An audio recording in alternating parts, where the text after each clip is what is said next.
Sopranos are a pretty good example of that, I think. It was just as long as it needed to be. And they didn't drag it out and try to cash in on it more or anything like that. So anyway, we've overrun a bit, but that's just what happens. Do you want to go Bodega? Have we got one, or is it? We do. It's a brief one this week. Okay, cool. That fits because we had like a solid half-hour Simpsons talk. That's true. So this is short. It's very loosely written. Like obviously, I didn't have a lot of time because I was writing the rest of it, but.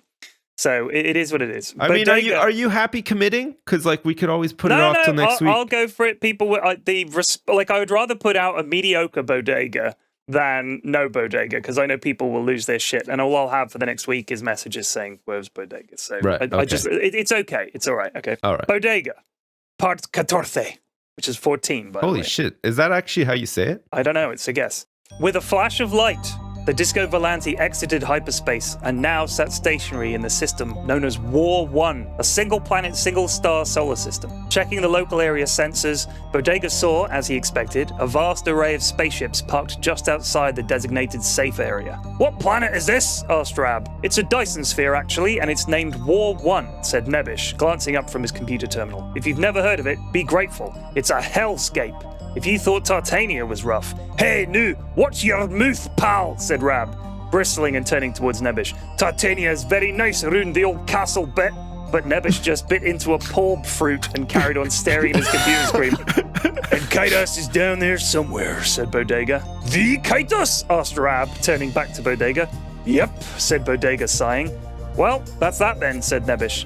"Nah, we can get him out, I reckon," said Bodega, templing his fingers and staring at the screen. "What's going on here, boys? Fill me in," said Rab.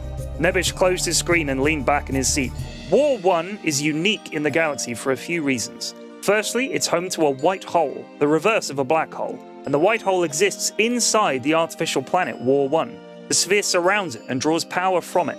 As a result of its proximity to the white hole, however, time moves so fast, about 600 times faster, that while we've been having this conversation, around an hour and 40 minutes has passed down there, said Nebish, pointing at the angry black planet staring at them through the viewport. "That's impossible," said Rab. "We will have been talking for about 30 seconds, eh?"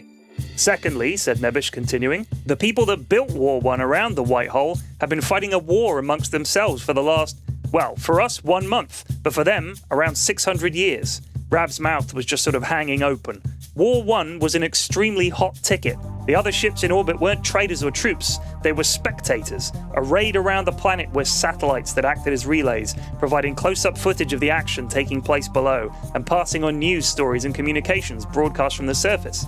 It all had to be slowed down to match the time outside the influence of the white hole, so there were literally years of footage to be reviewed, and the eager fans of the war were lining up to do so.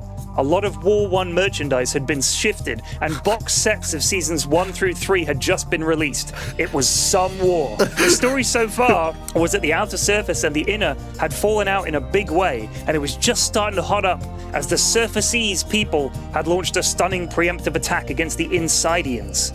Early escapees from the war confirmed the beginning of the saga, but now with the war in full flow, few dared to go back down, either because they didn't want to get blown up or because of the time slip effect.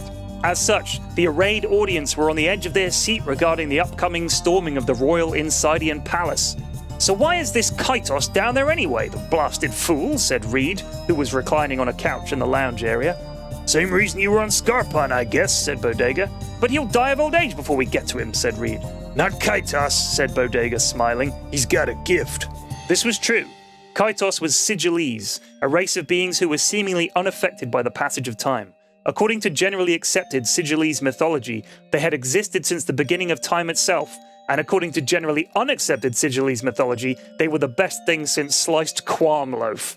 "Wait a sec, we're getting something coming up from the planet," said Nebish, adjusting the view screen frantically. "It's a vessel, and it's Sigillese." "That's our boy," said Bodega, hailing the sleek silver Sigillese craft, but it didn't respond. Instead, it broadcast a hail to every ship in orbit. Nebish joined the vast conference call, and there was Catorce on screen, battle-scarred and weary-looking.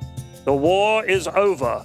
Billions have died. The Insidians are victorious," he said. 1,000 voices all bellowed at once, "No spoilers!" before descending into a cacophony of abuse.